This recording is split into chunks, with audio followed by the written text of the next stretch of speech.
Good morning everybody, welcome to Juma this morning. My name is Mark. Sorry, so much happening on the radio, I've got to listen to this.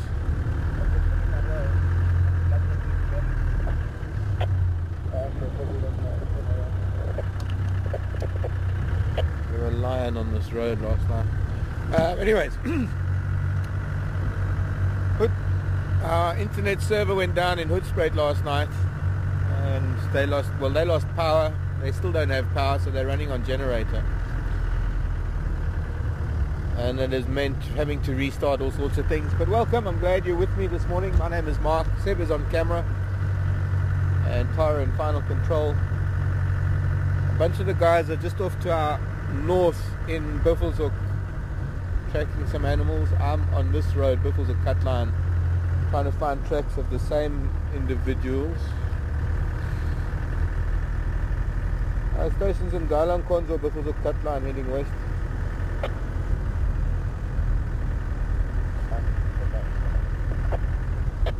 Negative.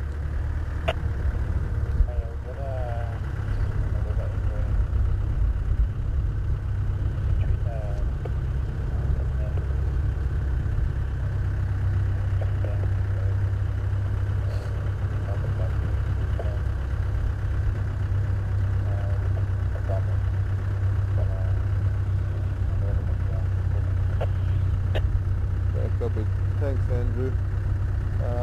I'll try and make my way down there now.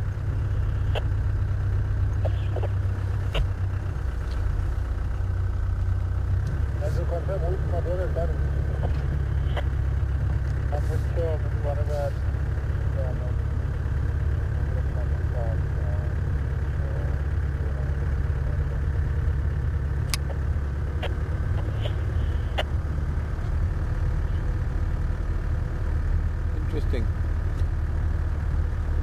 Need to go and find near Leopard, Reader's Nest, somewhere around there.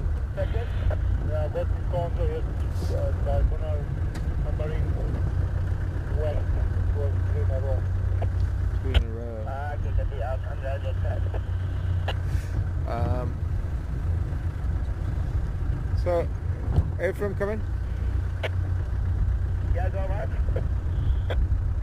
I know you're on that other Mkonzo, but have you been picking up any Mkonzo for these Ngala, Madonna Ngala that were on Buffelshoek cut line? Up front?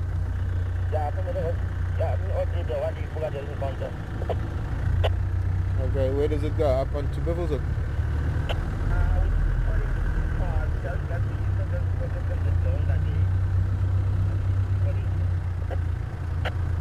Okay, copy, thanks.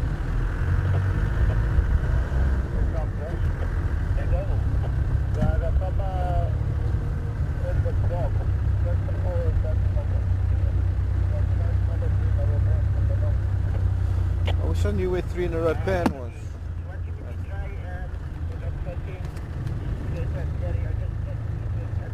But it must be way up there. Sausage, Nyala, Cheetah.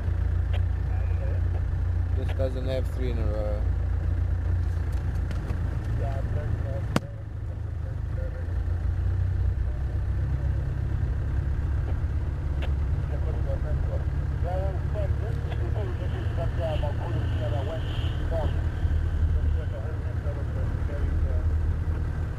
Okay, what we've been looking at, or what the other guys are really after, not after, I suppose, opera is a term, but pack of dogs came across at some stage, probably very early this morning. East-west cut line, that's way over there in the east. The dogs crossed through probably around Sydney's Dam near the gate. And they've headed into Buffelshoek, but they started going east and they've been up and down in the northern part of the Sabi Sand. And I came up along this road hoping that maybe they would have turned south again. But it sounds like they're a little bit too far north. There are 3 guys on those tracks.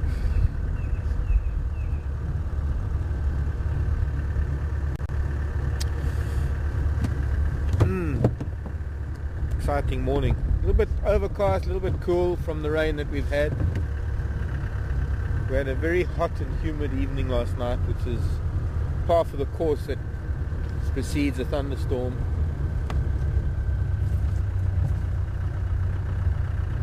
And then a bit of rain during the night, not very much though.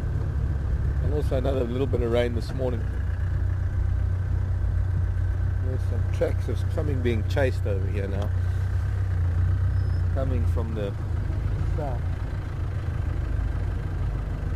Zebra running, and it's old, rained on and driven over.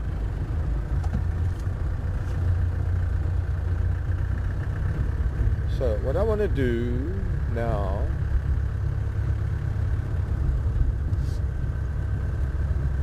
is head back south. The bush is green. It's almost uncanny how overnight it has become the dominant color. Up until now we've had little flashes of green coming through with the new leaves on all the trees just appearing, and now they're becoming a lot bigger, so there's a predominantly green hue to everything now. Go ahead.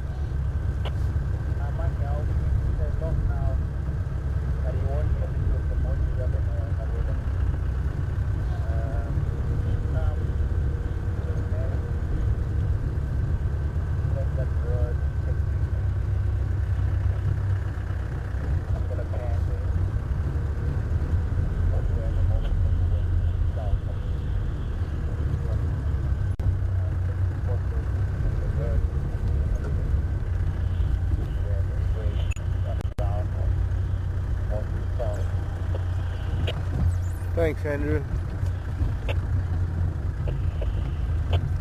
Okay, by the way, I'm not following up on that Ngalam Konzo because of cut line, because I'm heading south again. Where about it? Close to Tambuti Dam. Where are they coming? I just had a brief look. Looked like they're from Midwest. There were Leopards in the road, and then it looks like they're from Midwest from there.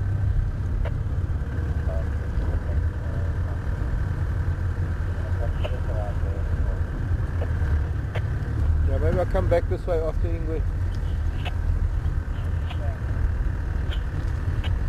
A day of predators. Of course, it's this weather after temperatures. When it cools down as much as this, it does tend to send animals into hiding a little bit for them to adjust to the temperature. And it does make it a lot easier for predators to move around without spending too much energy in moving around. And so it becomes ideal temperatures for predators to be a little bit more active than they usually are.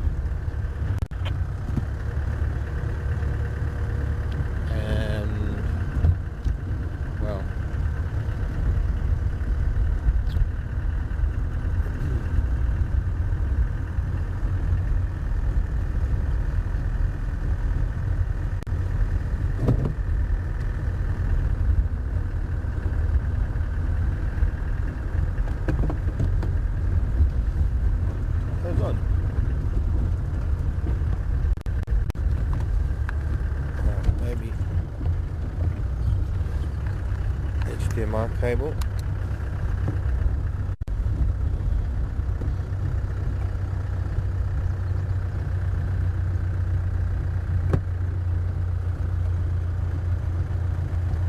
I don't know. I'll have to figure it out another time. HDMI cable there? Yeah, I did. Yeah. Big one. By your side, right at the back of the tree. I did.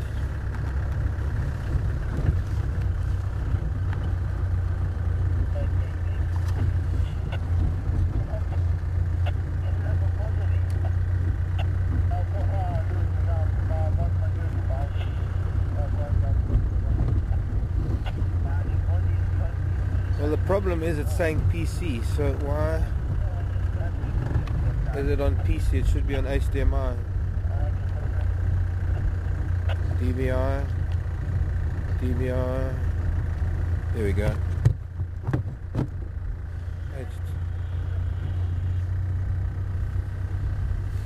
Wow.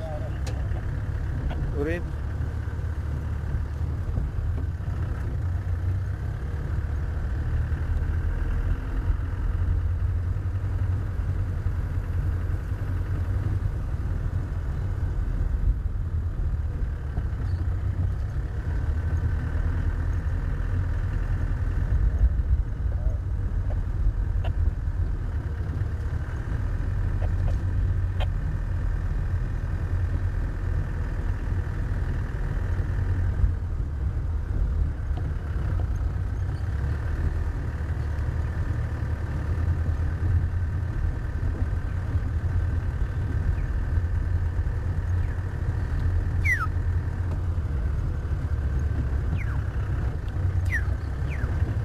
Don't even know if I've got that on my list.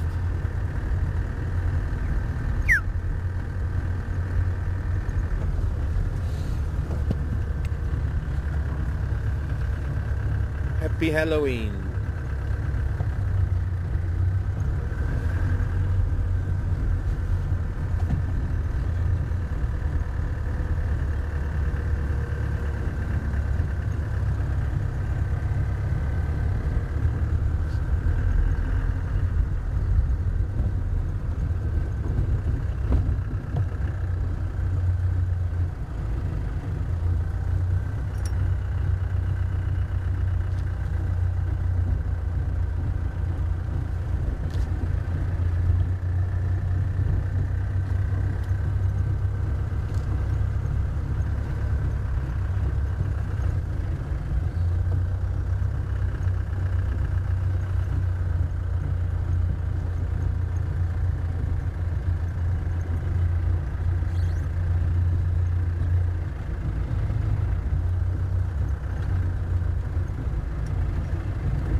Hello Diane, morning. Haven't heard from you for a while. And morning Shanae. And a new member of the Wild Earth crew, or rather the Juma Junkies, I suppose. Phil, hello Phil in Christchurch. Another New Zealander joining us. Sorry to hear about the rugby, by the way. We must not talk about it. But hi Diane. Nice to hear you coming back to South Africa soon. Malaria in September. Not too bad. I mean, September is more or less end of the dry season, so generally not a very bad time of the year for malaria. But I think it does depend on where you're going to be going, and I would still maybe suggest prophylactics, whatever the drug of choice is these days. I'm not up to date with what the drugs are. But in some places it might still be a problem. But September's a dry month, and I don't think it's that much of an issue. And yes, I have mentioned not wearing white on safari, and no, it's not. It doesn't really have anything to do with the fact that animals either see in monochrome or in technicolor. Hello hippos, why have you been making noises? Just stop here for a minute and look around Gowrie Dam. One of the reasons I say don't wear white is because white is one of the warning colors, and when we see antelope, you will notice that under their tails there is white fur, and they're able to vary the amount of that white that they show depending on the message that they want to send to the other members of their herd, and it becomes a warning color. Very broad flashes of white becomes a warning color for animals. Now when you're walking wearing white, you're never going to see anything, because animals are going to see you from afar. But even sitting in an open vehicle, I can go up to Zoe's Road, which is almost on our western boundary,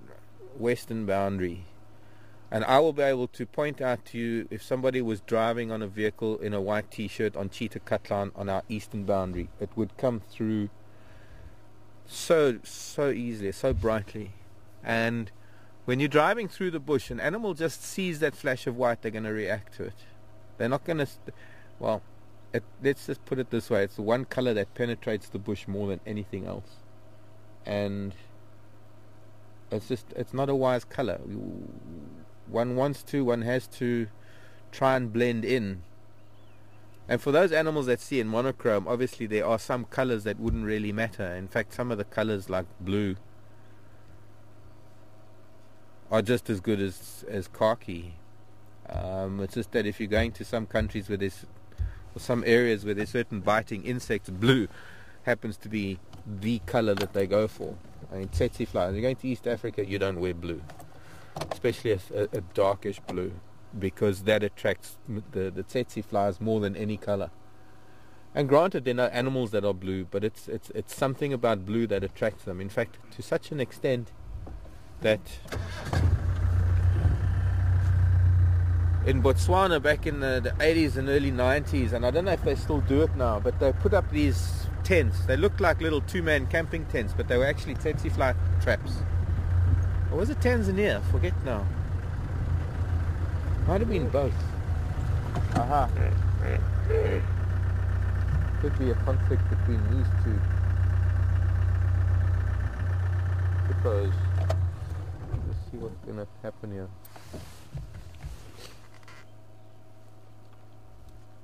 But those tents actually considerably reduced the number of tsetse flies.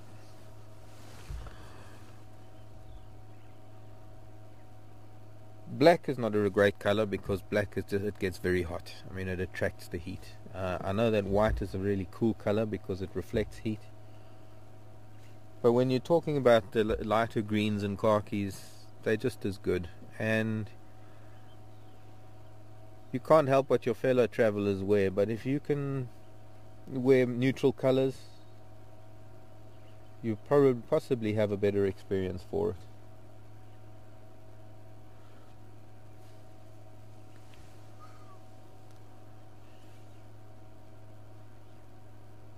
No, hippos are not doing anything. Let's go.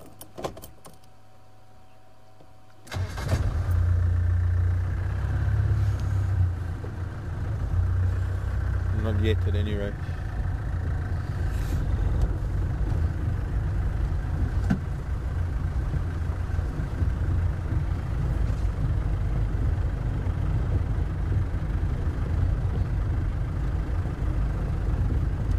Obviously you don't want to wear any of the warning colors that nature has to offer, which is black, red, white, yellow, or any sort of shades thereof. And that basically just leaves the khakis, the browns, the greens, maybe the lighter blues, but you don't want to get too light a color blue.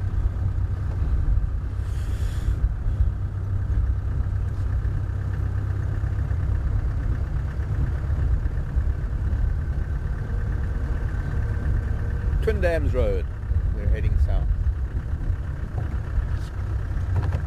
Oops.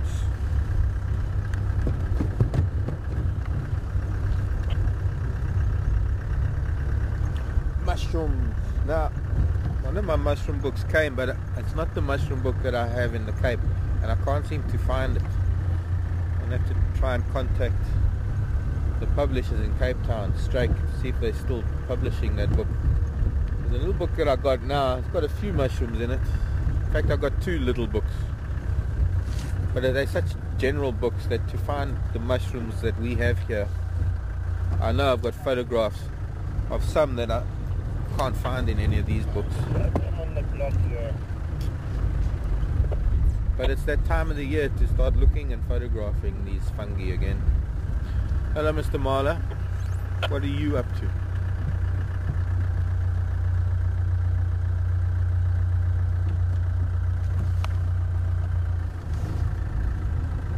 Okay, bye.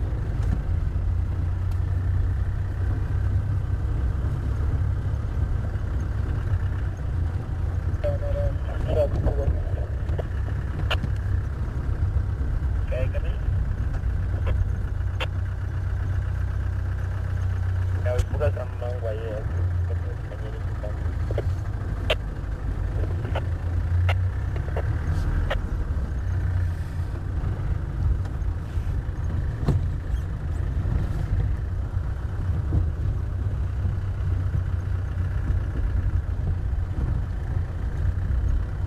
Thanks, Carol. Morning to you.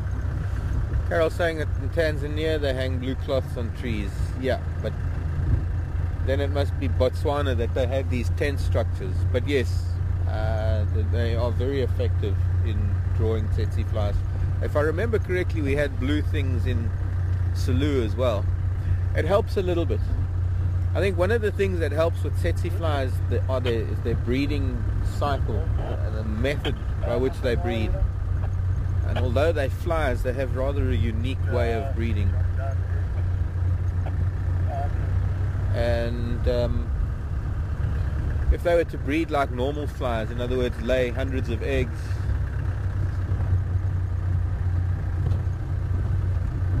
to create maggots, we would be inundated with them, even here perhaps.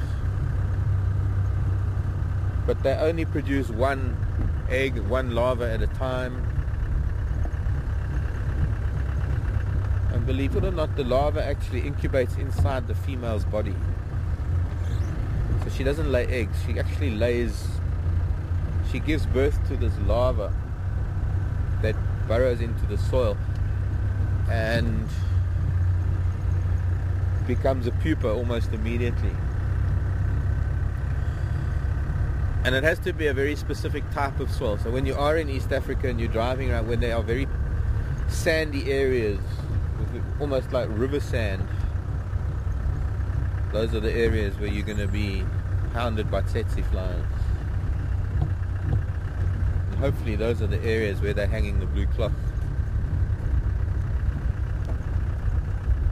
If we had tsetse flies in South Africa, there are very few areas here where we would have that kind of sandy soil. Up on Central Road, Drakensberg Junction is one of them. It is soft sand. I don't think they would pupate in the riverbed. They might.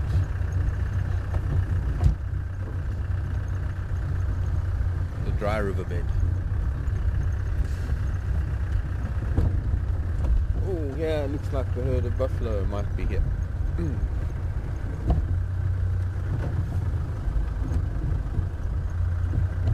There are 2 bulls at least. Hello boys.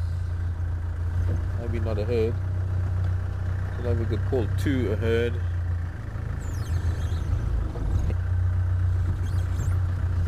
I'll see you in a bit. I'll come and find you again. I want to go to Leopard, back to Weaver's Nest quickly.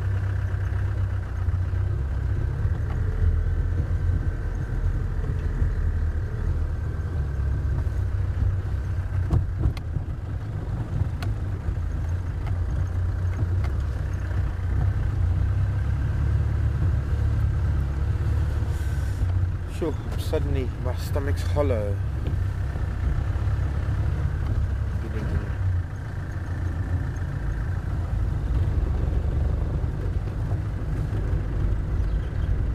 Holly, hello Holly, in Texas. How long can hippos stay submerged before having to come up for air? Well Holly, if they had to, I think they could stay down for about 5 minutes. I think at a push maybe a little longer, up to 8 minutes perhaps.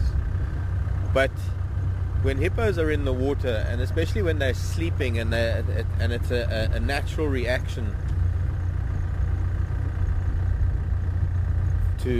for the head to lift up and breathe and go back again. I think you very seldom find that it'll be longer than even a minute or so, maybe a minute or 2, because essentially they don't have to hold their breath to the extreme unless they're running along the bottom and they're in deep water and they're getting from one place to another, because hippo of course don't swim on the surface. They run along the bottom. They're negatively buoyant. So average hippo doesn't really have to test its breath holding capacity. It'll hold its breath for a couple of minutes and then come up. So there I can see something in a tree.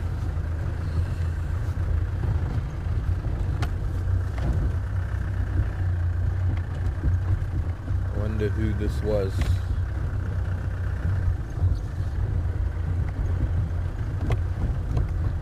Or is, if is here. I believe it's one of the male. Ah, there we go. Who are you? Hello, on the termite mound. See if we can get us maybe a gap through here. Oops. Oh, look at you. You're one of Karula's boys. I thought maybe you were one of the kids, but you're not. No. Is that tail? Hello. You got a clear shot there, Seb. But I can't see him now. He's behind bushes for me.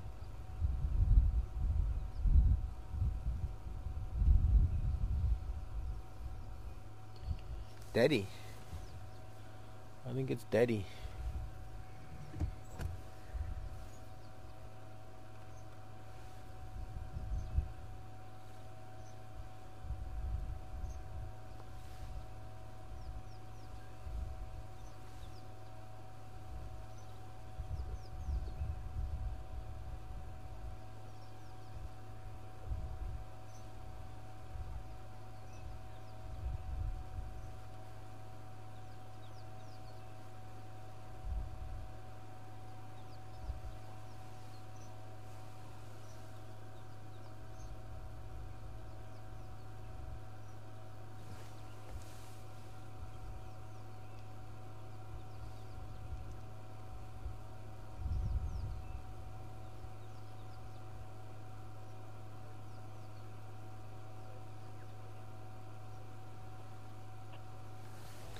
Well, now we almost got the whole family, except for the two boys.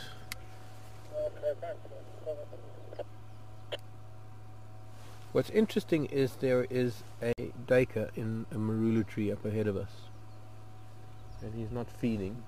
He's not looking very full either.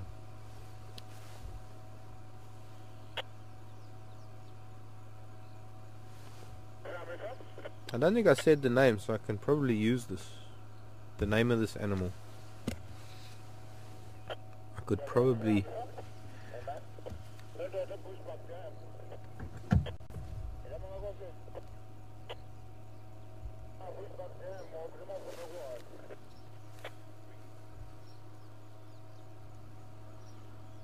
can hardly see it. It is a little obscured at the moment. Behind that buffalo thorn. Ryan, come in. Yeah, morning. How's it? How are you? Okay, thanks. You were looking for Ingwe, eh?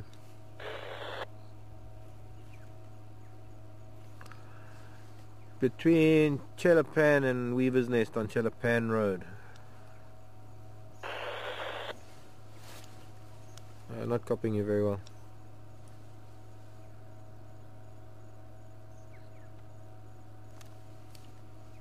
If you copy me, come to my channel.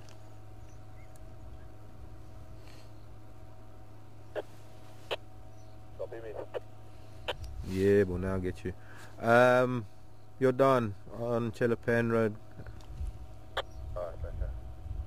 What's he doing? He's Lalapanzi on a... It's in Duna. No, it's not in Duna. Sorry, I don't think.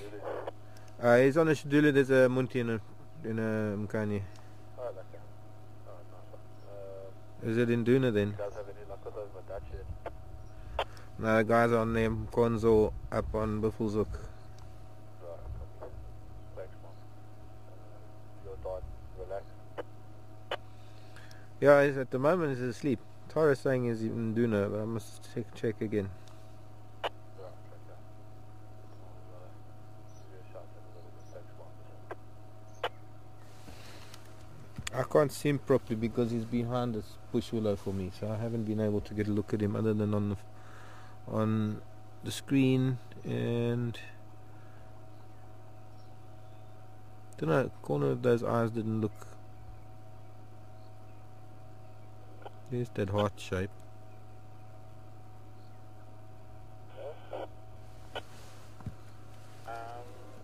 Confirm what they're doing. Bazen. Some of them is claim the chapter here, some of them is Leopard. Okay, super, thanks.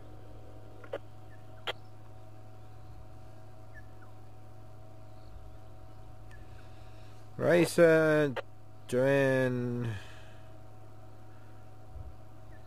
saying it's Induna, and Leopard, and Diane from Texas.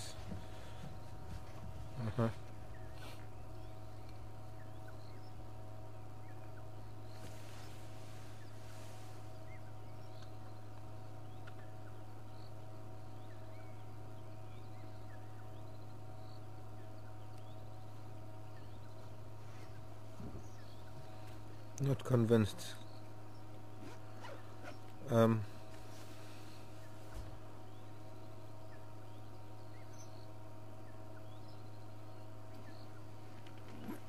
Maybe. Starting to forget them. Induna and Mishu. Andrew did say also that it was one of Karula's boys. Jordan is a bit bigger.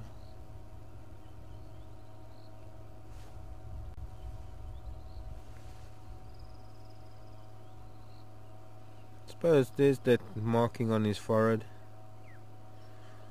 I wasn't seeing the...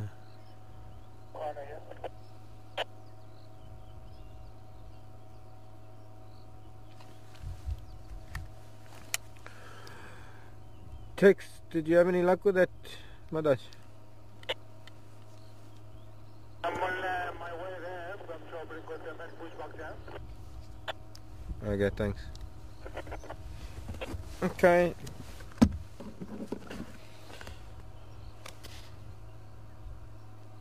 Still don't have Bushbuck Dam either on this map.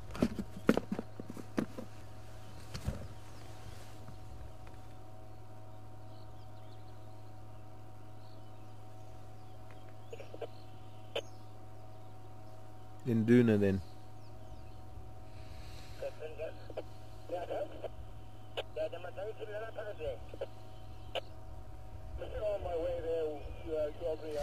So the dogs missed us again and headed back north. They're up on Bushbuck Dam now. I suppose, you know what I didn't look at was the pink nose. That's the giveaway that it's a young leopard.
Several questions come to mind looking at this scenario. Karula was in this area yesterday. You said you saw her on quarantine? Last night, yeah, she was on quarantine. It was either her or Shivinzi. Okay. Seb saying he saw one of them last night. But now she was. This is more Karula MO than Induna MO, and I'm wondering if he hasn't just arrived on the scene and she's gone off to find the children. Rexon from Chitola had him yesterday, Induna on Triple M, crossing into our property. So that's far from here, isn't it? Yeah. Not really. It's the other side of Philemon's cut line. There were tracks of a male coming this way from Chitwa, and MJ saw a male on Triple M this morning. at 5 o'clock. So it's quite possible that he's now arrived here from there, and that makes it maybe even more likely that this is a Karula kill and she's gone to fetch the kids.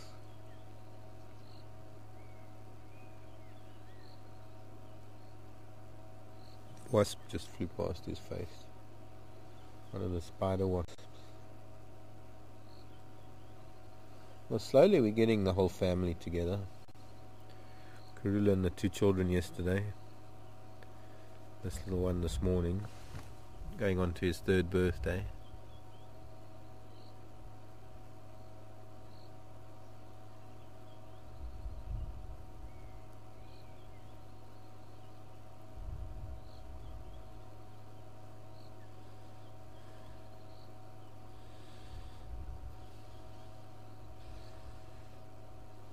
Doesn't look like a happy cat. No, he's not looking too happy.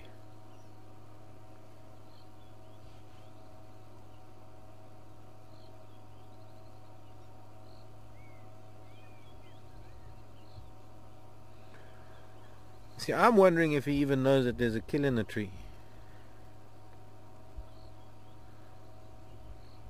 I'm wondering if he didn't hear Karula calling for the cubs and come along to see and maybe met her here.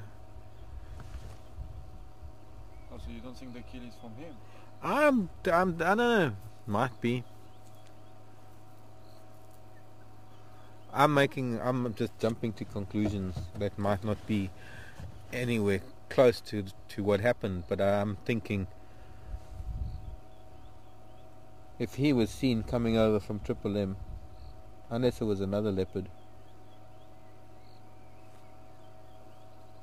at 5 o'clock this morning,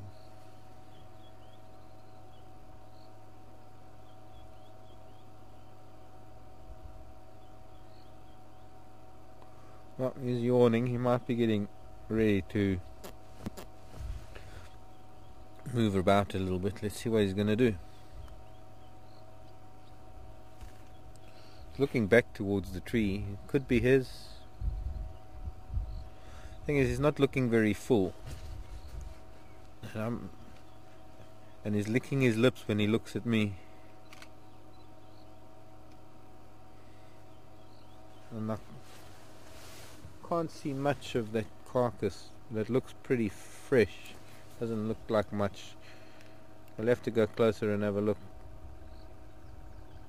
Some of the rump might have been eaten, but the entire front part of that deka hasn't been touched.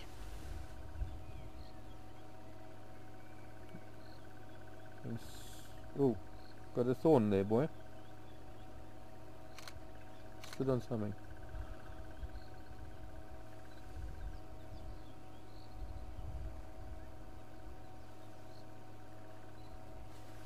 Almost looked like he looked at something behind the termite mound. Okay, here we go. He's going back to the tree. Let's go to the tree so we can see him climb up. After you. Walk together, Mr. Let's go, Laguna.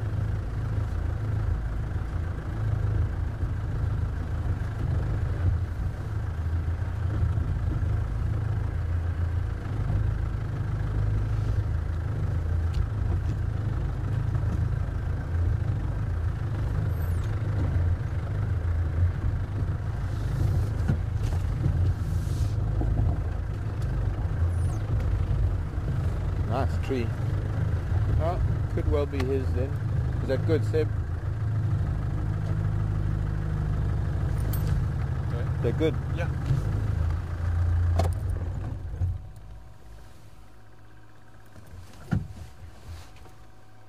Maybe he's just recently caught it and he took it up there and he's resting.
Okay, let me see if we can move a little more forward.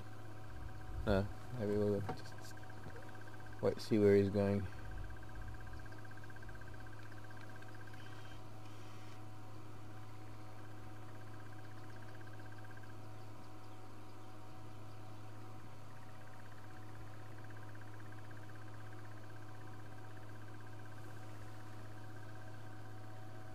You can see the hair on the neck has been ruffled a lot. That's where the death bite was. The throat. It's a little bit damp from saliva. Poor child.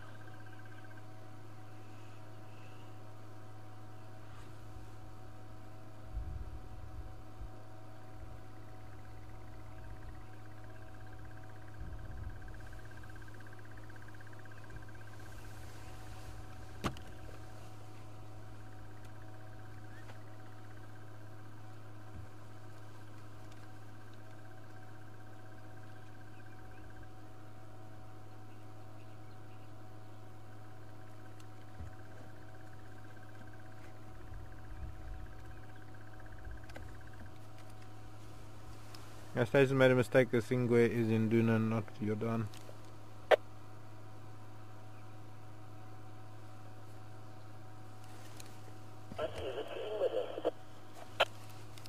No, I'm only seeing one, but it's in Duna.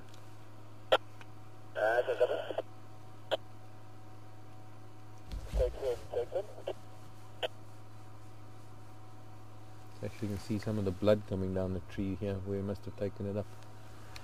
Anyways, time to eat.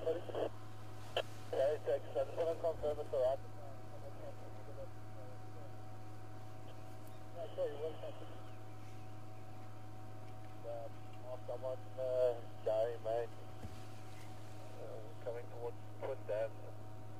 Can I take him over there or stand by? Yeah, it's only me at the moment. Doesn't matter whether you come Twin Dams or Weaver's Nest. Alright, copy. I'll come to Twin Dam and head up there. Just confirm and do now, huh? Yeah, firm. He's just climbed into the tree now, starting to eat. Ah, awesome. Lekker. I'll see you now. Now, an important part of the process of starting to eat on a carcass is licking the fur, and the very rough tongue of a leopard is able to actually dislodge the fur, actually can come out in these huge clumps, almost with the first layer of skin sometimes. And quite typically the place to start eating, and a lot of the larger predators learn this from a young age, where the best meat is and where the easiest place to access the body is towards the rear and the rump area. And we often see animals starting to feed there.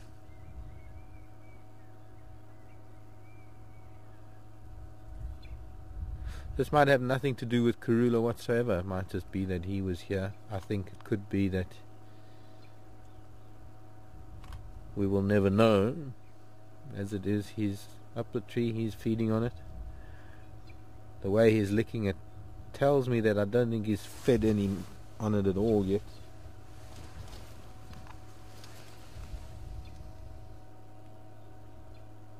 No, I'm wrong. I'm seeing a little bit of red. He has started on the rump. There's bone sticking out there.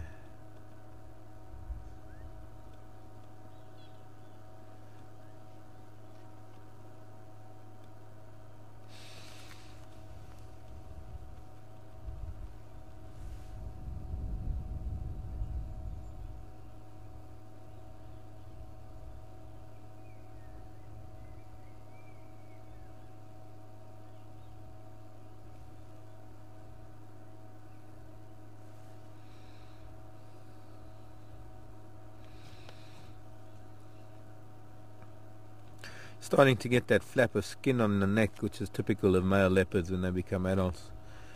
The dewlap.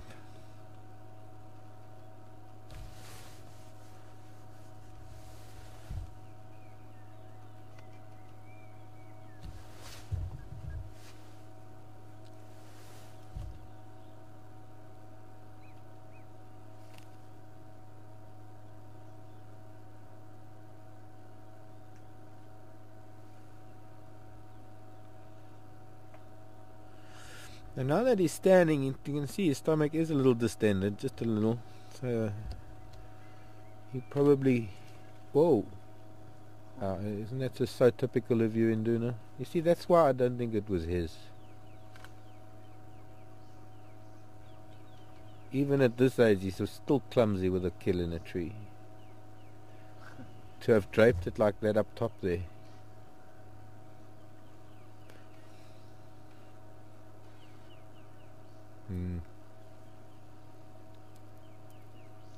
Lucky none of the hyenas have smelt it or come sniffing around.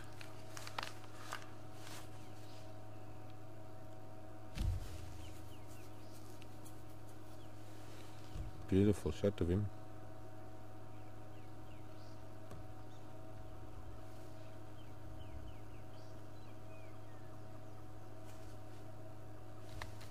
Looks like she could have been pregnant, that Dacre.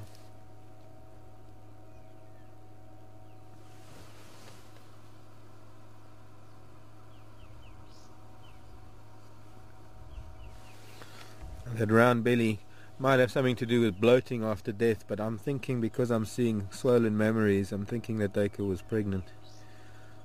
Right, most of them are probably pregnant at this time of the year.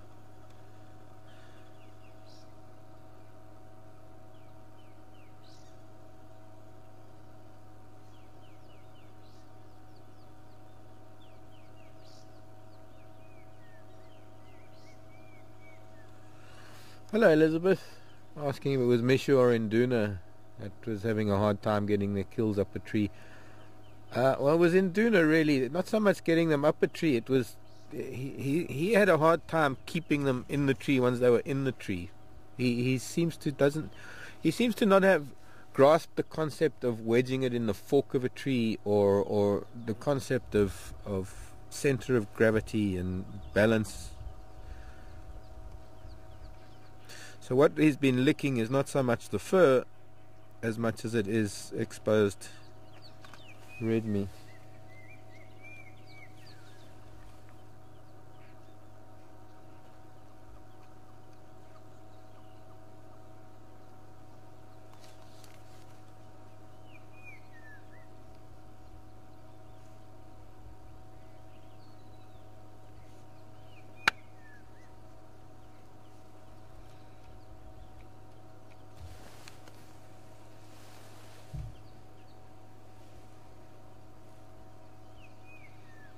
Probably going to have to pull forward because there's going to be another vehicle joining us. And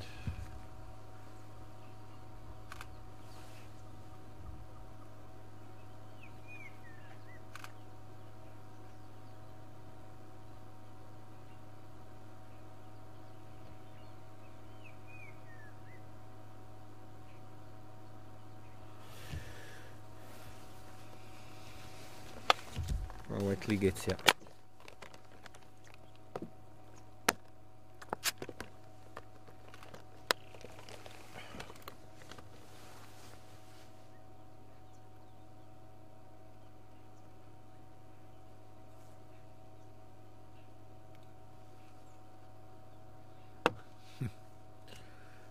Another trait of Induna's is not having the foresight to put it in a place where he's able to feed on it with ease.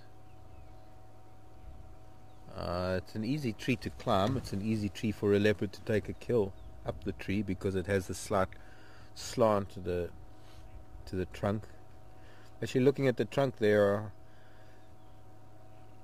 a couple of patches where buffalo have rubbed and elephant have rubbed after mud bathing, probably at the pans here on Chelapan Road, and dribbling through that mud are a couple of stripes of blood.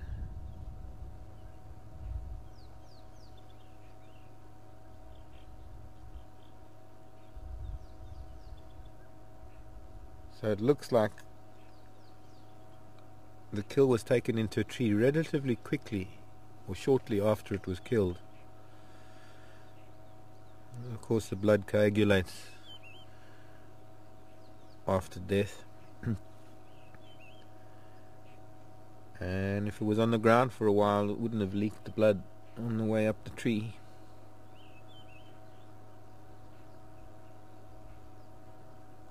I've seen leopard having to force or being forced up a tree with their kill before the animal is even dead, and even then not very good trees.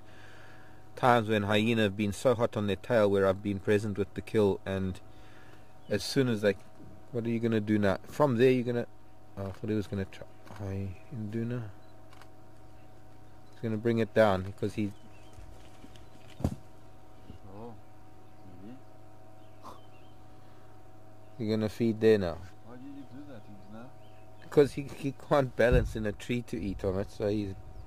Only thing is that sound is a sound that a hyena, if a hyena was in audible range of that sound, it would come running, because a hyena knows that sound so well, and he knows that too. That's why he's looking around. He knows that sound could bring...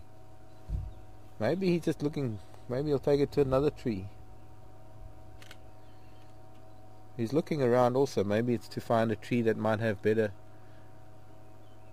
branches for him to wedge it in and feed on it. Yet more evidence that makes me think that maybe he's stealing it. Why are you hissing at us?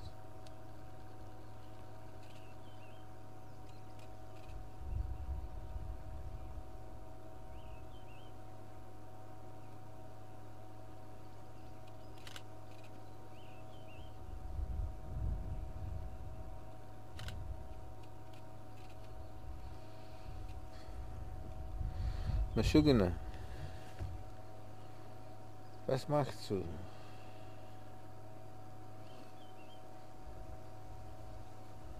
Still got that little thorn in his foot. Probably from on top of that termite mound.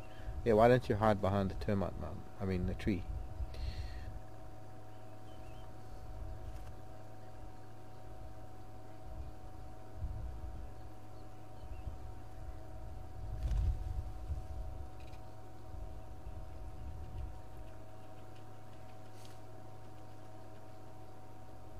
Little breeze blowing, making a bit of noise, making him a little bit nervous.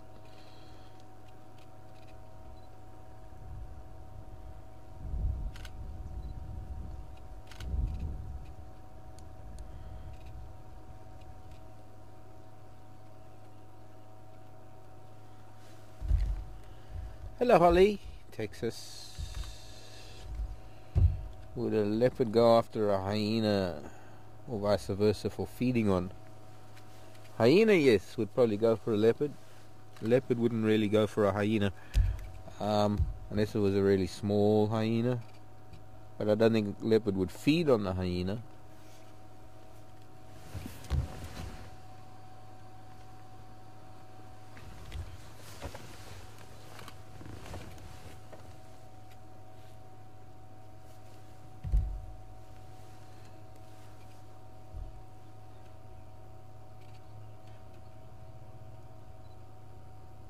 Okay, we need to move a little bit because here we go. Now full in. He's just brought it down. He wasn't able to feed in the tree.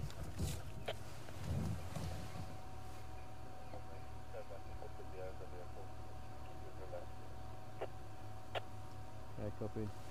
I don't know if you copied. Yeah, I had Malone copy. They're going almost Okay, copied. Yeah, we don't do Nkombi anymore. Any idea why they like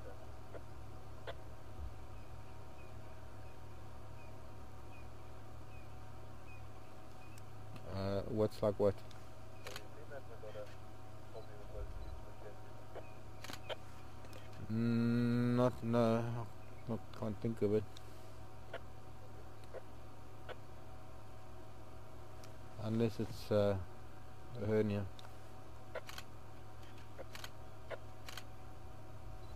Could be that one. There was one with the 5 that was like that.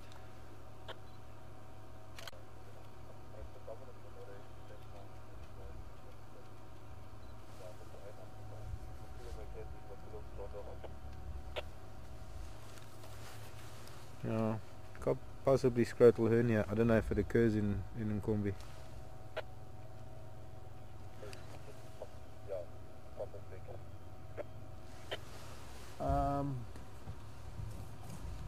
Yeah, speaking of wearing white, I could see the people on Ryan's vehicle long before I could even see his vehicle. So I'm going to try and move forward a little bit so that he can get in here. You probably have to come in behind me.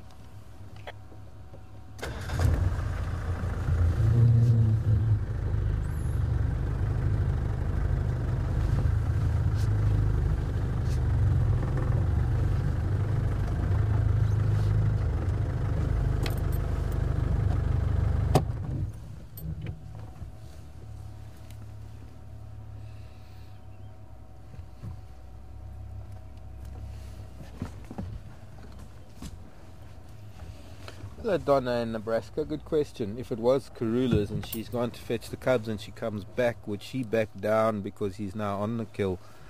I think possibly yes. He would growl, he would keep them at bay.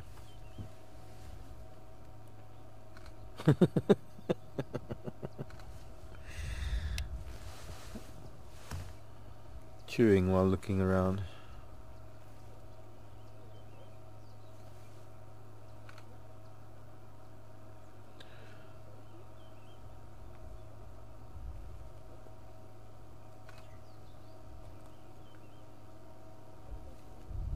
He's constantly looking in that direction. Now it is more or less the direction of the hyena den, and it's also the direction where of the drainage line where we suspected there's another den where we suspect that maybe Floppy Ear lives.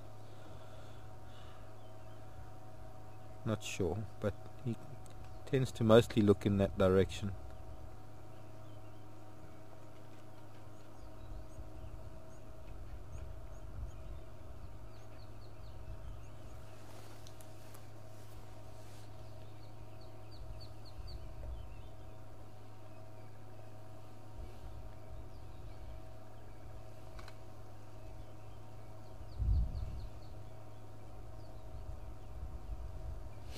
Hello Frank, hello Ida.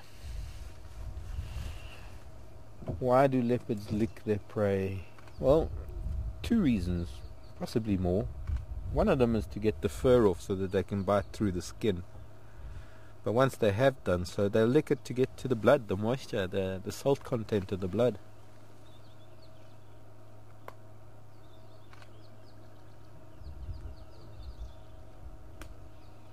Now the one thing I didn't look for and I didn't notice when we saw him on the termite mound was presence of any blood, as much as there is now, having been playing with the carcass. He's got a lot of blood between his front legs, on his chest, on his chin.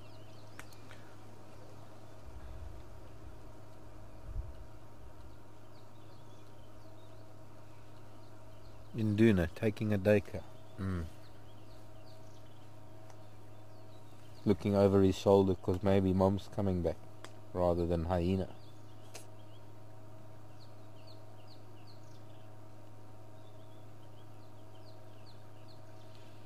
The fact that he wasn't up the tree to begin with. You see, I don't know why. These are all the things that I'm thinking. If he killed it and he took it up the tree and he fed a little bit, why would he have been on the termite mound away from the tree, coming back to the tree and then feeding and battling to feed in the tree? You see, it had been fed on already, somewhat, and he proved to us that he couldn't feed on it in the tree, that's why he brought it down. So I'm wondering how he could have fed on it when it was up there to begin with, for the start of the way it has been fed on already. That's Karula's MO, feeding like that a little bit, then going to fetch the cubs because she knows with the deka, when she comes back with them, she's not going to get any of it.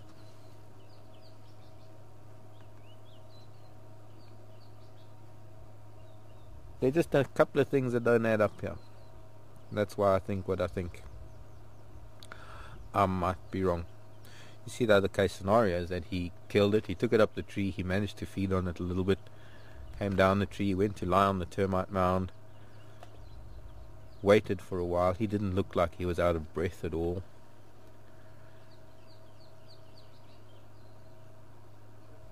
Looking over his shoulder again. And then decided to feed a little bit more, didn't notice any blood, by the way. And then as soon as he started feeding, he couldn't get comfortable. He couldn't get into a position where he could feed the way he fed before, and that's why he moved the carcass and eventually brought it down. So I think the former is a better case scenario.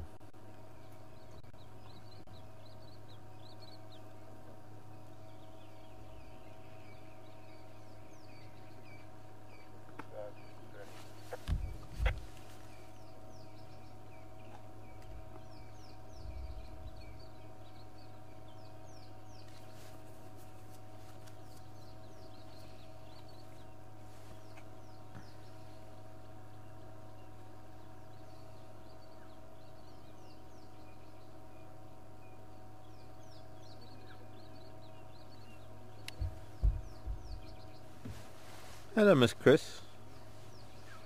I know you're fairly new to we, but you've been around a fair amount of time already. But yes, this is Induna, and he was one of her second litter, born in 2008.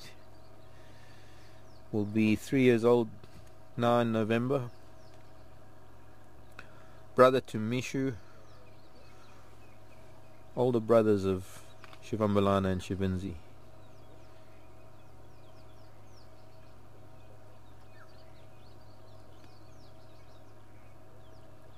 Has been known to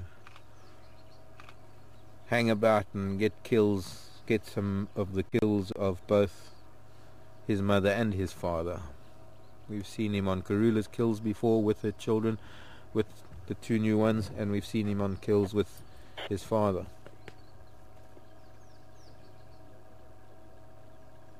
His father is known as Jordan, and that name was eventually changed to, well, wasn't really changed, but it was also called Yambilu Jordan, but most people just know him as Jordan, or the Jordan male. There's a property up in Buffelshoek called Jordan where he was first seen.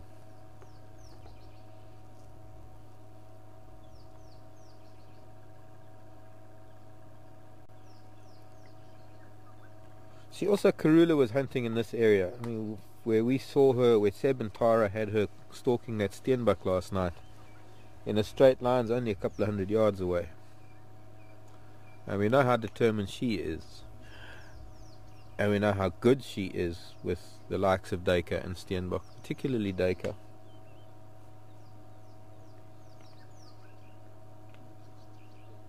He'd have more luck with an impala than a Duiker. But let's give him the credit for now until we proved otherwise.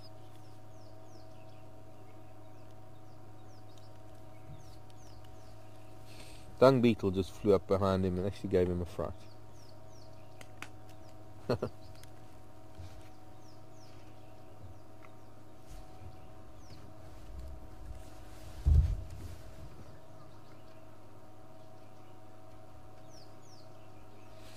Hello, Carolyn.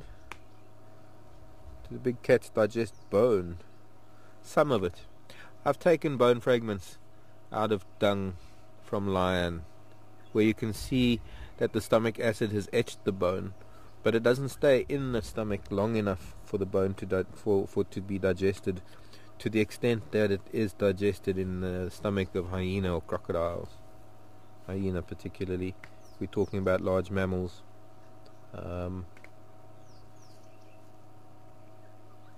Their stomach is able to act on the bone somewhat. In other words, to get some calcium value from it. Obviously, some of the very small fragments can be digested, perhaps. Sometimes, when they're chewing the edges of ribs, they're chewing that bone into a mush. It's not really fragments of bone that they're swallowing then. I would imagine those kind of bits of bone can be dissolved by the stomach acids. But he's on a long bone now, and he's getting through to that long bone to bits of marrow, and those pieces of long bone will come out in his dung. Wait, what was the other part of the question?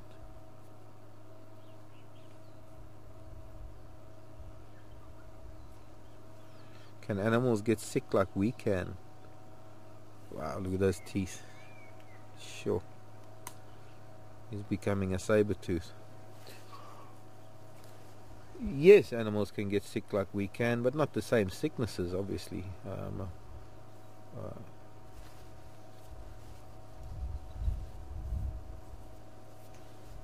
They're mammals. They have the same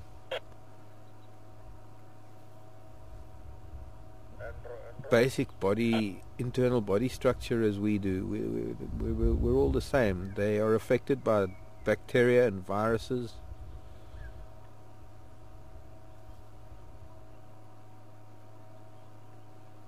Obviously a lot harder than us humans, but they have their own range of diseases and viruses and bacteria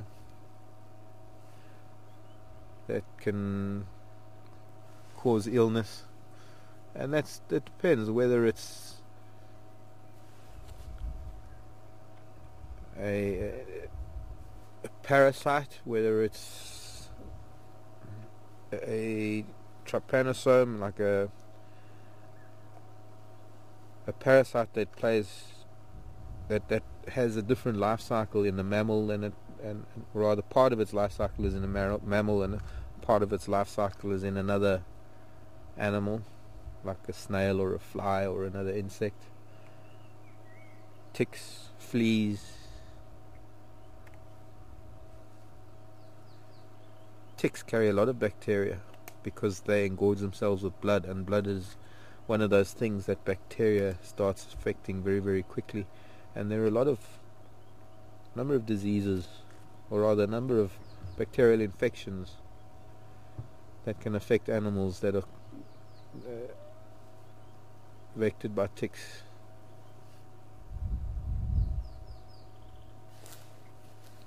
But it's not like if I had flu or a cold that it would pass on to an animal. There are very, very few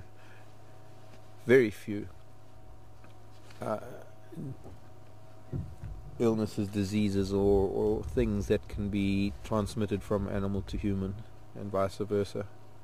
A lot of them might be, or mostly, are species specific.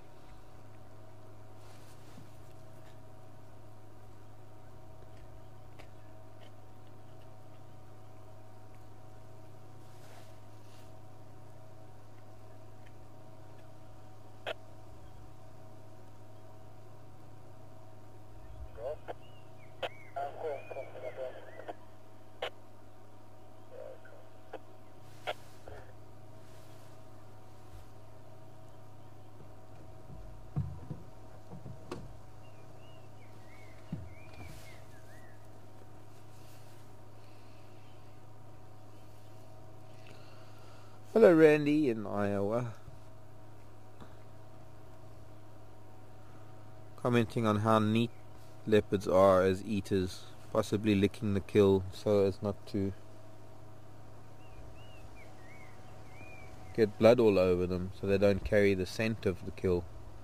Unfortunately, the scent of the kill is already there, Randy, and whether they get blood on them, the scent will be there too. You must remember that animals are extremely sensitive. They have sensitive olfactory systems, organs. But yes, I suppose part of it is that. Part of it is just being cats. I mean, lion. It's mostly the social predators, the lion and wild dog and hyena, that get so messy because they're trying to get as much into their bodies as they can while there's a kill, because the competition is so fierce on a carcass. Whereas leopard have the time to eat something neatly. But I can't really agree with that. You know, when you look at cheetah are not that messy, but cheetah get very bloodied when they eat because of the speed at which they eat. And cheetah, if anything, is the one animal that's got to avoid being found by other predators. Cheetah don't have much of an escape. I mean, they might have their speed, they don't have stamina. And a lion can outrun a cheetah. Maybe not in speed, but in distance over time, if a lion wanted to. And of course cheetah, those that do get killed, are often surprised by other cats or hyenas. Leopard, on the other hand, have a wonderful defense of being able to climb a tree out of the way. So I don't think they would really worry about the scent of the kill on themselves as much as they just worry about being clean, because they're cats and they just wouldn't, and it's more about being clean than the scent of blood on their bodies. But interesting observation, something worth thinking about.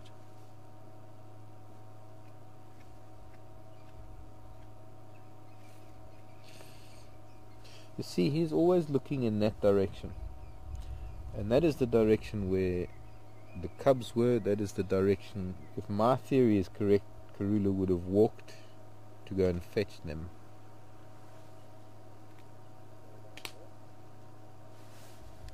Yeah, go for.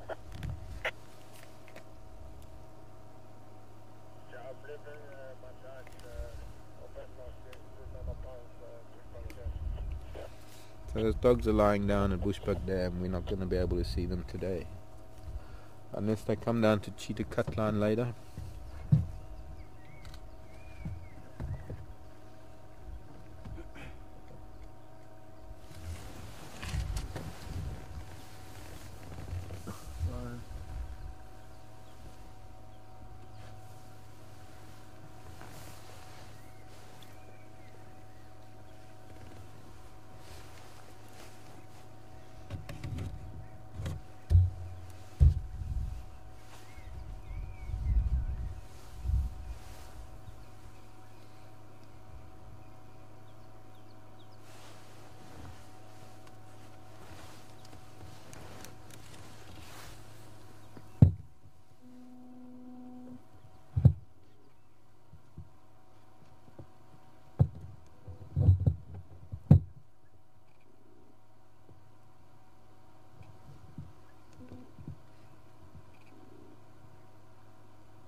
Dung beetles that are here are probably here because of the stomach contents that have been spilt. I'm smelling it every now and then when the wind turns.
I could also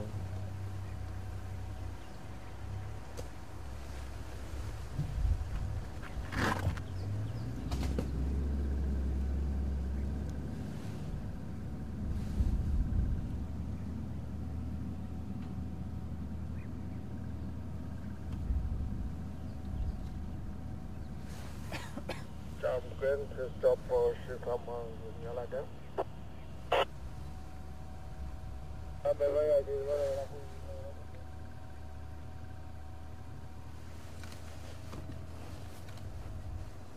Oh, looks like that could be the placenta and the fetus. Yeah.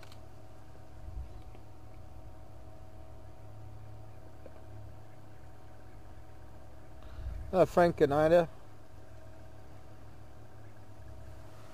is there any part of the impala that the leopard won't eat? Well, this is a duiker, common duiker. But yes, there's a number of bones, depending on the size of the animal, but there are a number of bones that they can't get through. The bulk of the skull, you'll find that leopards will get through the front of the skull, the nasal passages. They'll get through, that was the little one.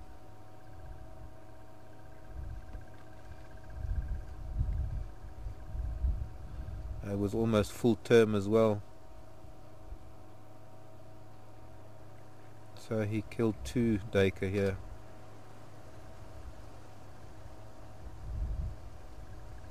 Or 2 duiker were killed. It is a little gruesome, I know, but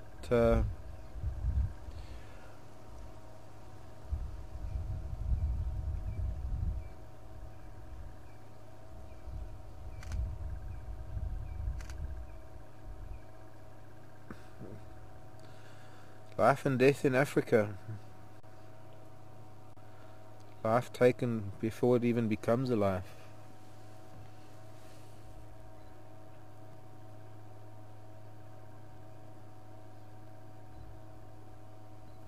So, long bones.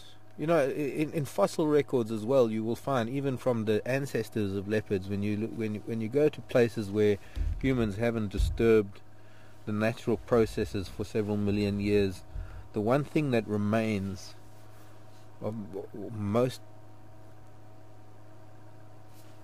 prey items are the ends of the long bones. In other words, the ends of the femurs, the tib, and the tibias, fibulas, tib-fib combined in most animals.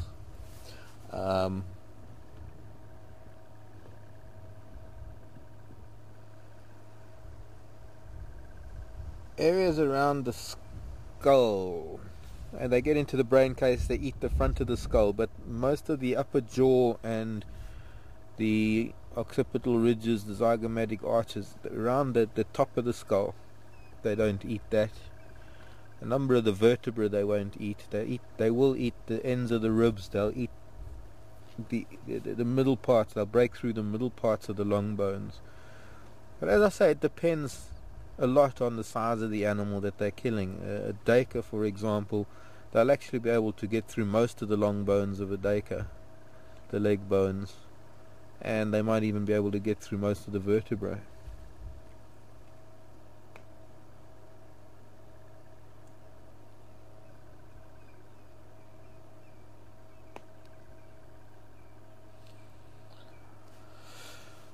One more observation in his favor is that this duiker, having been pregnant, would have maybe been a little bit slower.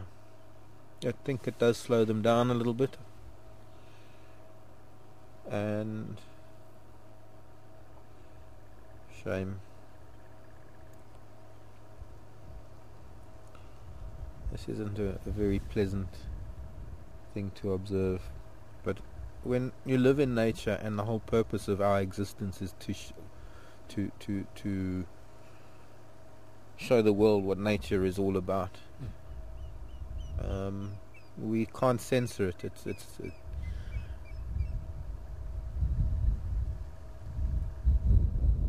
It's important that the world sees that this is what nature does. We get very attached to these animals because we give them names and we see them often.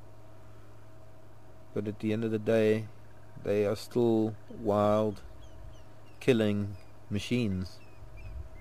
They can't have conscience. They can't have or feel remorse. They've got to feed. They've got to be a part of the food chain. The fact that that this Dacre has been killed with her unborn youngster is one of the only means of controlling the population of essentially what is maybe the most common antelope in Africa.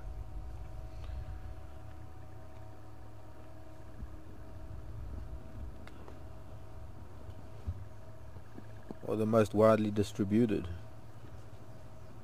I think both. Most common and most widely distributed.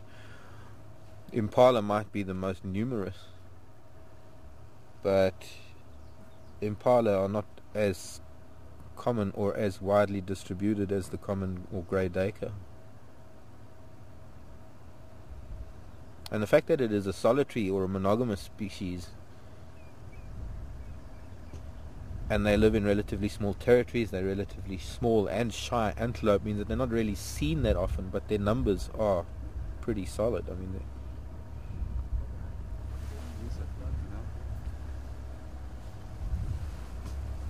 what's that, Seb? No, he's hissing at me. Yeah, because you're jumping around. No, I'm not. He's hissing at you earlier as well. Because I was moving my feet. Moody. Yeah, he is moody. But, you see, under the circumstances, he brought the kill close to us. And he's got to live with that. He could have taken it away. But, he's just got to deal with us, our proximity. He came closer to us rather than us trying to get close to him. So he's intruding on my space. I should be hissing at him.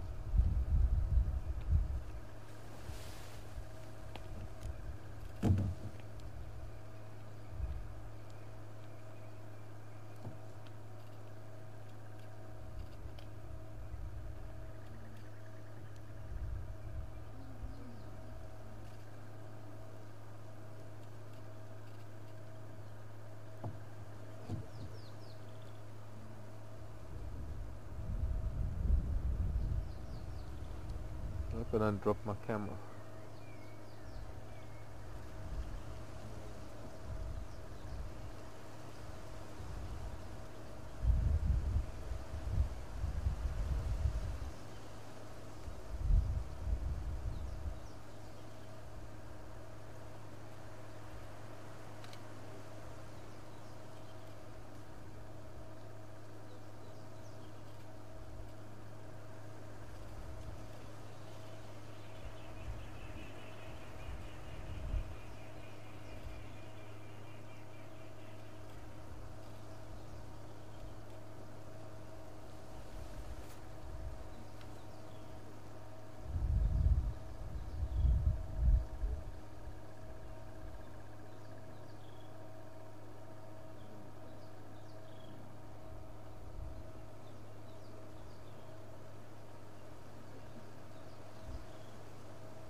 Sky's getting a bit grey at the moment.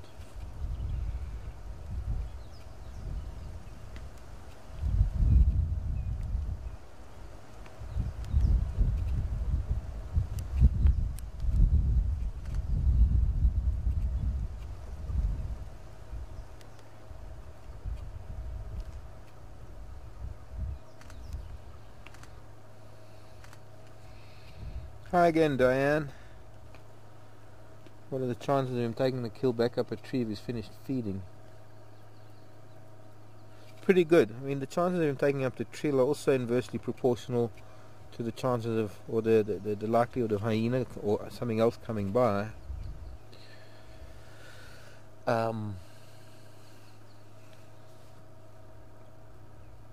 Could be if he's finished feeding for the time being and he's gonna rest, might take it up into the tree to keep it safe.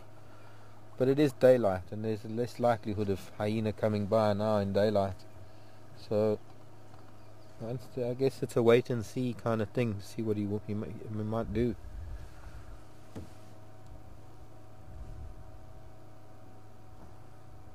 Why can't I get that thing fixed?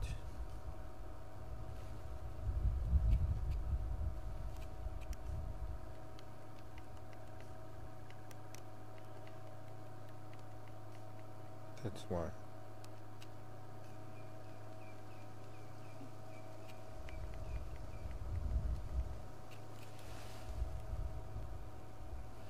How bloody his paw is. Both paws.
See if I can move a little bit, because I think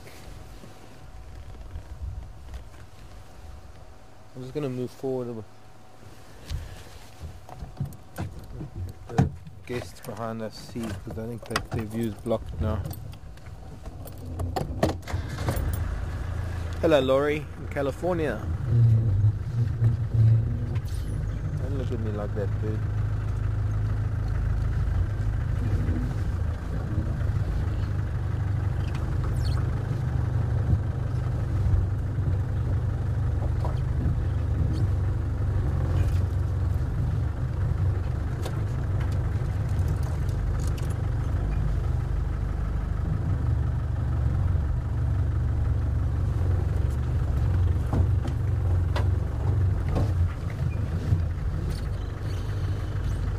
Good.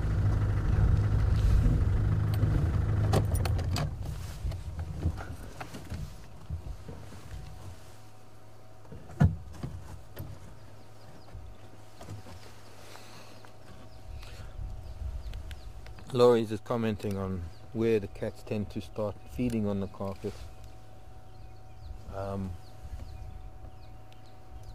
Saying that it's, from a human perspective, maybe the least likely, or the least, what's the word, pleasurable, the least appetizing place to start. But actually for a cat, excuse me, it's the most nutritious. The alimentary canal, well, Laurie was saying that's where the dung is, but that's also where the rump meat is, and that's where they get to it. And of course, it's the easiest way to get into, to pull the stomach contents out once they start feeding there. but you often find around the sort of the hip and the rump area is where the softest tissue is, the softest meat, and that's probably, well, not probably, but for a lot of animals that's the easiest way to get into a carcass. Are we going now? Back up the tree, or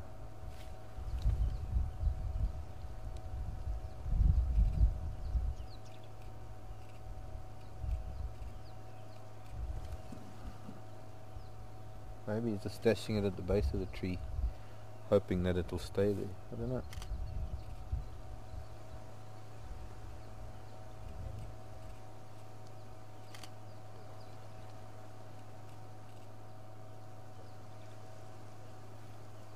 He's been eyeing out that other marula tree, but there's no way he's going to get up there, not with a buffalo thorn next to it.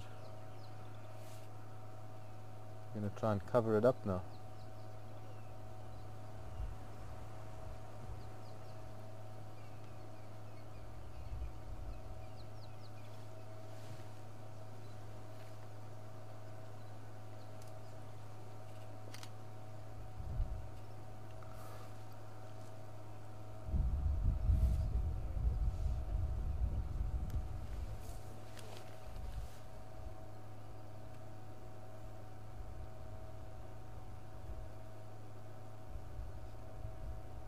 So this is the other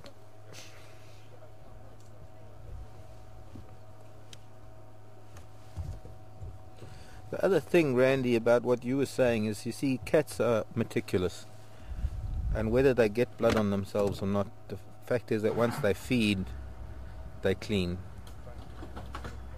And this is what he's doing now.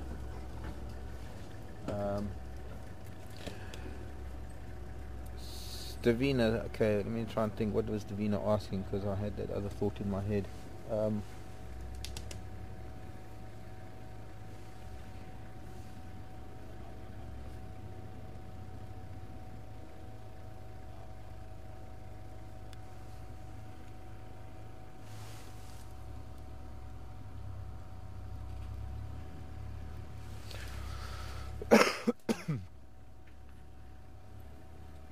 Tara, repeat Davina's question, please.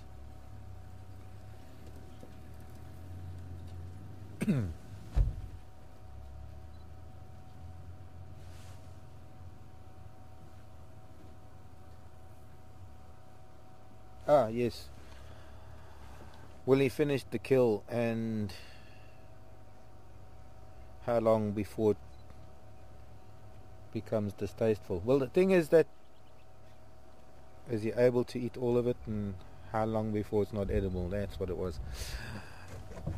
He is able to eat all of it, not necessarily in one sitting. What's one of the reasons why elephants? No, this is not an elephant. Those are the big grey things, with the big ears.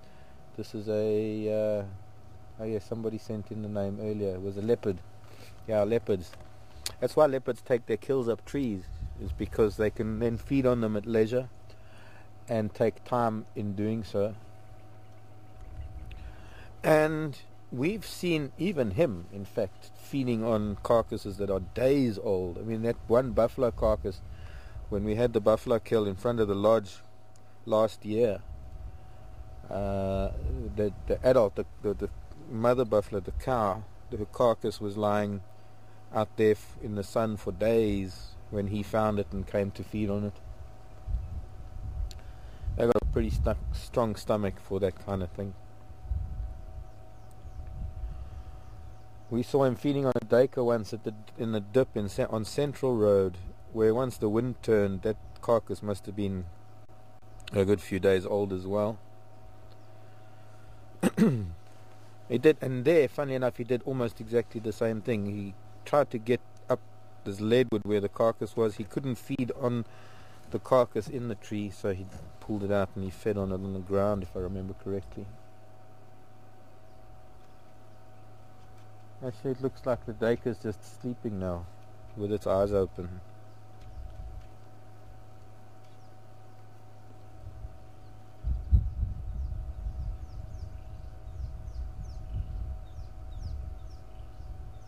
You know, it's quite something else. He's now come to lie down right next to me. It would take me two big strides to be on top of him. It would take him less than a leap to be on top of me. And I don't know if I could quite explain what it's like sitting here in Africa with this big cat that has just shown to us how raw nature is. To have him sitting as close as this to me, he's listening to me talking, then he's just turned his ears in my direction.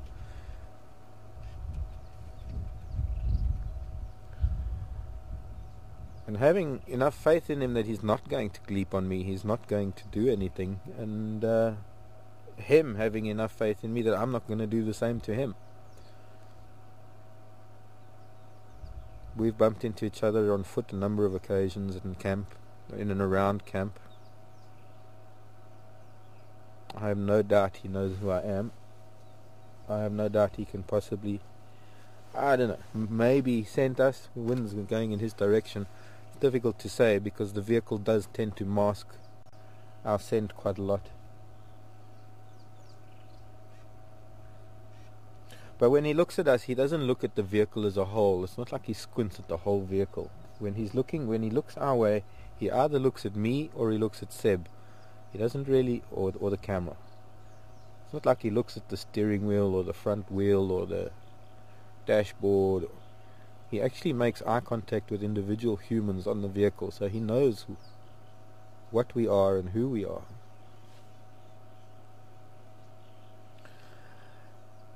And it's the fact that we've been sitting with him for nearly 3 years now. Well, in January, I think he was first seen in the January, or no, it was the December of 2008. I think that Rex first saw them briefly. And then in the January of 2009 is when they started seeing them at about 3 months old on a more regular basis.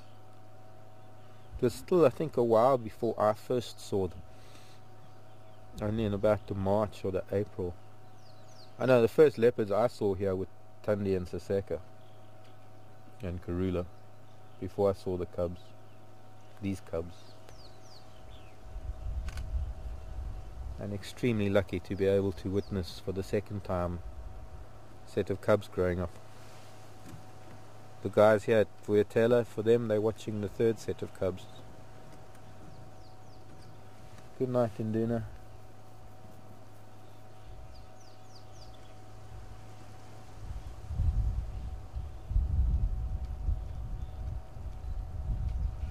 He's making eye contact with me through this buffalo thorn and potato bush,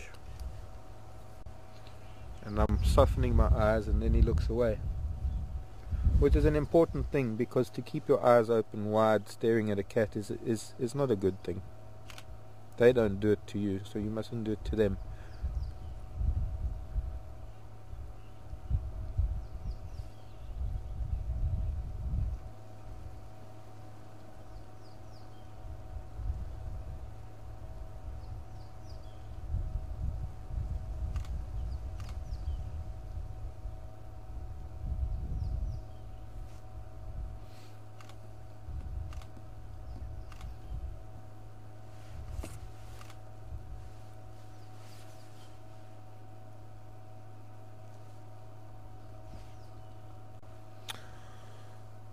And I think we should continue our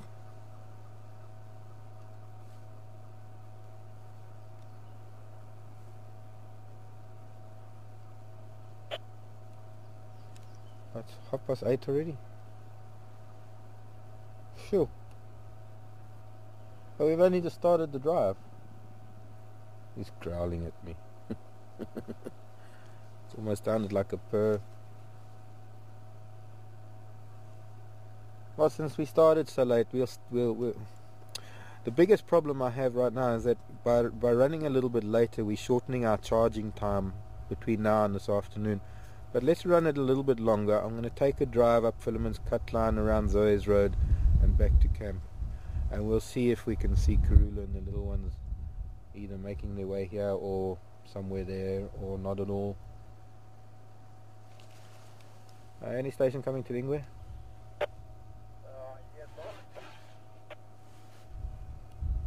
Okay, who's that? Morning walk on about safari. Okay, what's your lock?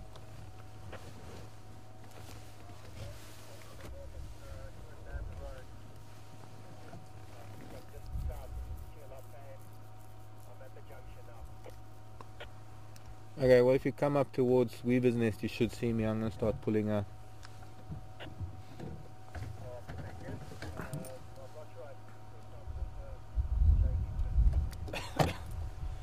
Wait, thanks.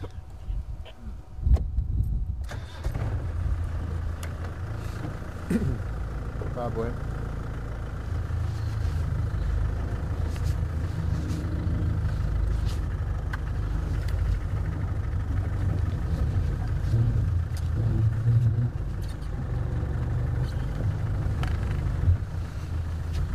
Mind that behind you though.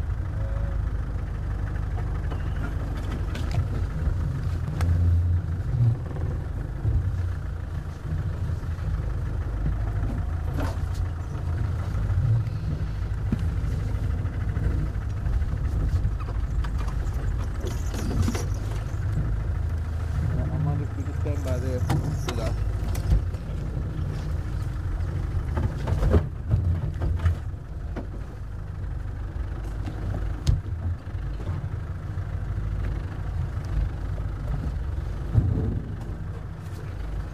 Bye-bye, Induna.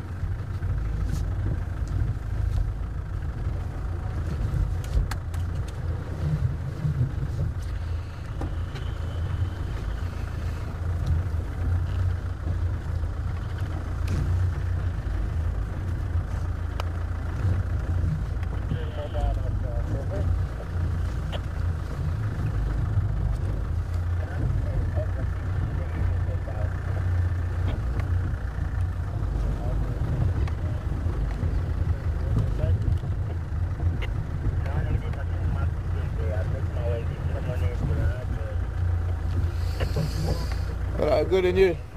Morning. Hmm? Thank you very much. Okay, is that the base or that Marula? Station's leaving lock of 1 Ingwe with Muntibamba off the Telepan Road. I'm on lock.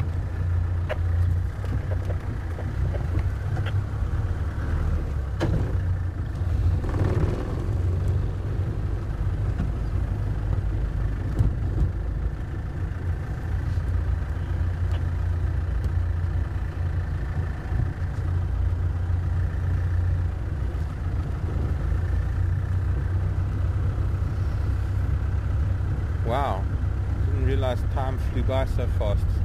Hey, what time? I thought we were only starting about an hour late. Thought we'd have a 2-hour drive. It's been a 10-minute drive.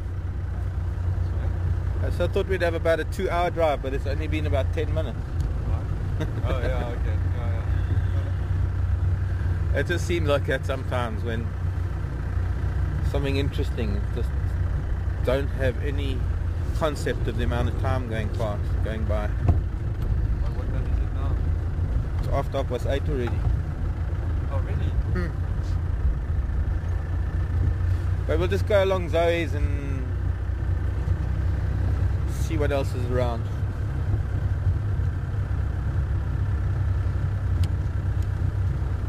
Andrew, come in.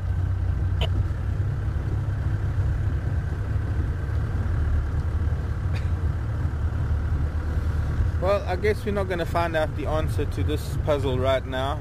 I think we'll come straight back here this afternoon, perhaps, if we can. If only just to find out if any of the other leopards have arrived on the scene. Or hyena for that matter. Oh. Territorial marking by rhino.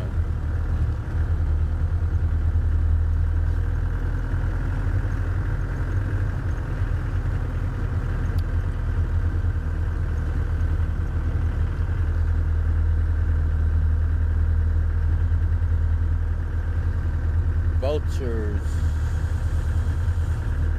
What are they doing?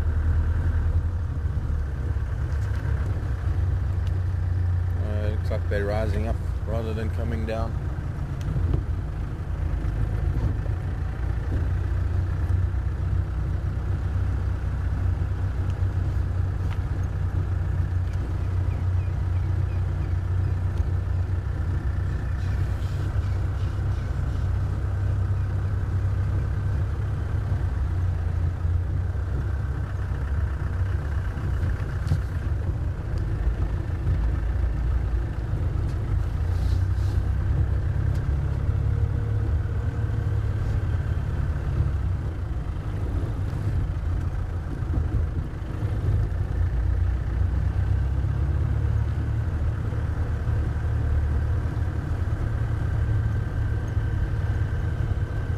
Probably a number of people going to bed because tomorrow's a big day for you.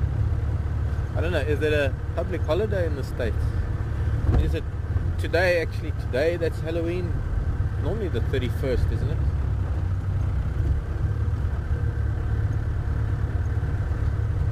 More vultures higher up. Not exactly great thermals out there today, so they're vultures, there's something. And Betulia.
Hello, Miss Chris, again.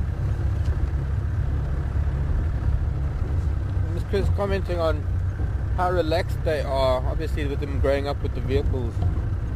When they're on the ground with the kill, they still seem to be relaxed, but wanting to know, although they're relaxed, they do hiss at the vehicle occasionally, wanting to know if they've ever charged at anyone. I have seen Karula get very irritable with some of the vehicles, excuse me, on occasion, rushing at the vehicle, spitting at them, sort of doing one of those, it's not really a mock charge, but it's she'll jump towards the vehicle hissing and spitting as if to chase it away. In the past I've seen Lion doing it as well when vehicles get too close, and I've also had, in my younger days, I've had Lion rushing at the vehicle, sometimes just really bad-tempered cats.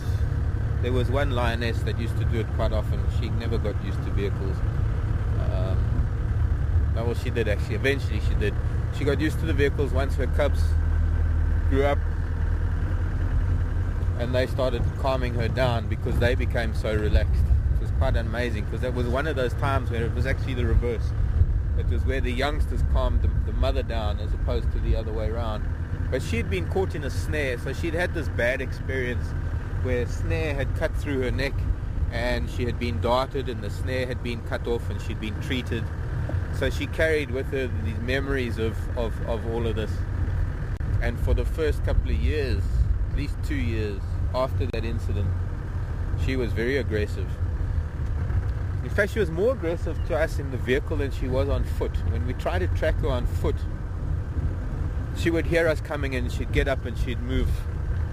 And you'd actually hear her grunt as she moved away before you even saw her, because she'd hear you coming through the bush on her tracks.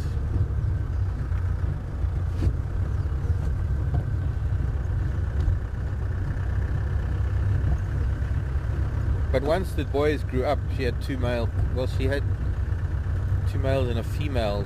The young female was killed by another lioness who was actually her sister, strangely enough. I don't know why that happened. But she had her own cubs, her own 3. And they didn't stay together as a pride. They formed these, what I called in that time, splinter groups. And although they were within the territory of the dominant male at the time, they never really joined up with the rest of the pride or shared a kill. Completely different behavior to other splinter groups that I've seen that would occasionally join up with the main hub of the pride.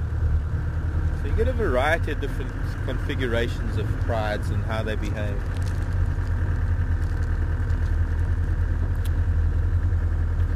But yes, it does happen that they charge at the vehicle. They do get irritable with the vehicles on occasion.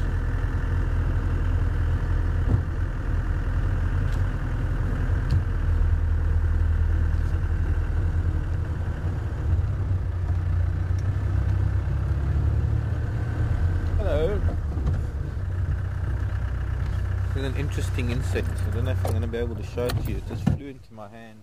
Oh, no. Stayed there.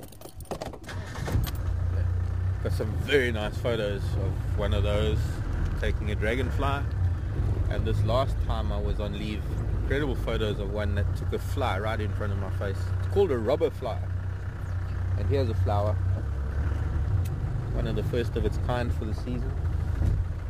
Can't do a morning drive without a morning flower for the ladies.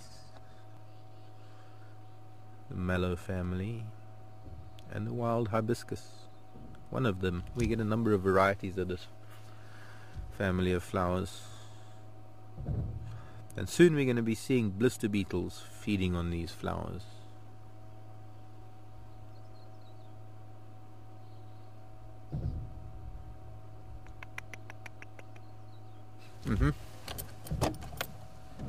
We're on Zoe's Road, we're heading north, and spending a little bit longer than normal because we started late, and the temperatures are mild because of the cloud. It's not, ordinarily it would be getting quite hot by now already.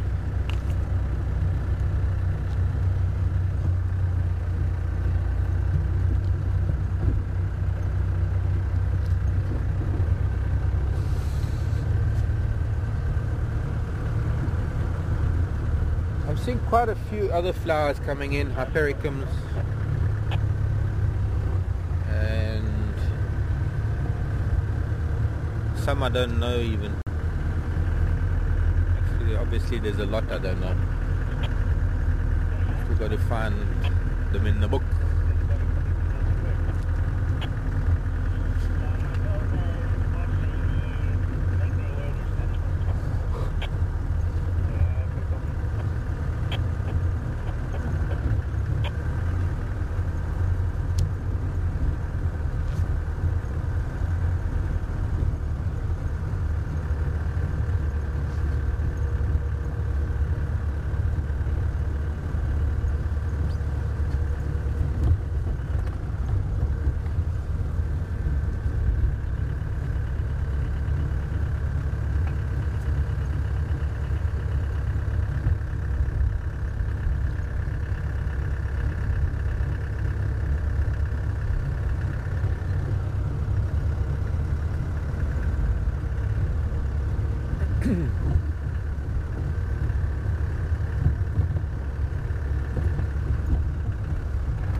silver cluster leaf starting to look like its name suggests. You can see just on the edge of your picture as they go by, they're starting to get their leaves soft, very fine silvery hairs on the leaves that give them that silvery sheen.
Anybody follow up on that Ngalam Kunz?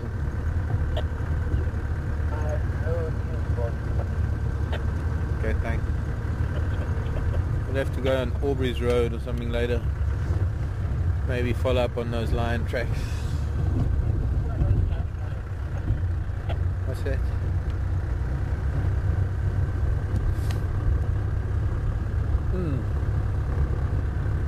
Certainly had a full of leopards the last few days. Some people were emailing yesterday to say this is not a leopard cam, can we see some other animals please? And yes, we would love to. Well, got to play slalom with all the buffalo dung because of all the dung beetles now. But on days like these, as Van would say, there'll be days like these when there's not very much else. And there are barely even birds flying about. There were a few vultures. Seen a couple. We were listening to some bird song when we were with Induna. Could hear the chagra, could hear rattling cisticola. But there's not much out. I'm hearing another rattling cisticola now. Very little animal movement. And of course, sometimes we have to make the decision. Rather than drive around endlessly, when we do tend to lose viewers because they're not seeing anything, sometimes it's better to just sit with the sleeping cat to see if something will change.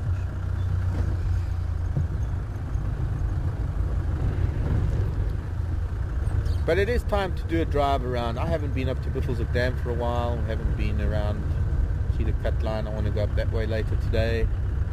I'm going to look for more flowers. We're going to look for more trees doing their thing.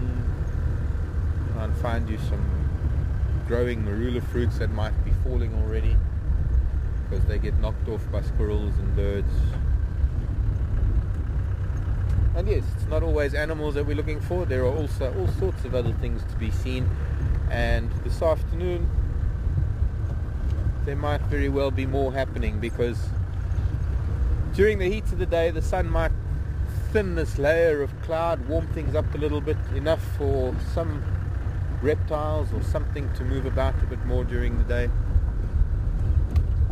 And who knows, might be more promising this afternoon.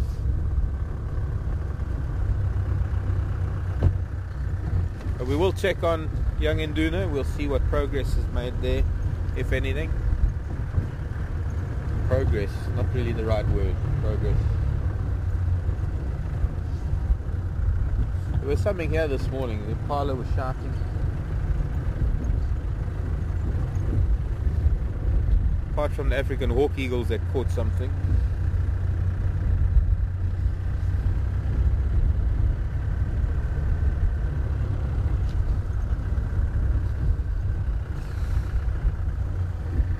But it's time to call it a morning. So I am going to do just that, a morning. It's a morning.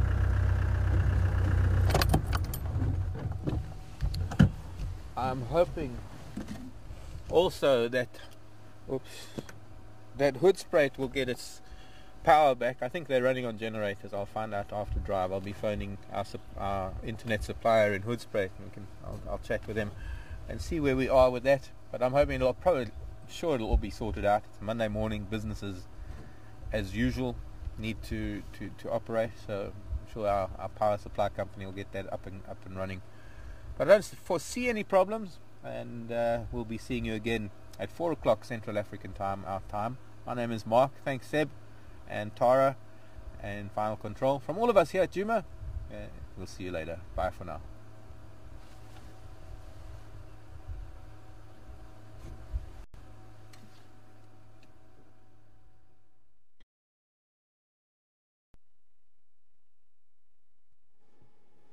Hi everybody, this is Tara and Final Control. Thank you very much for joining us this morning, and after a late start it was great to be able to catch up with a cat we haven't seen for a little while, but it's been great to see him and looking so healthy. It's been wonderful.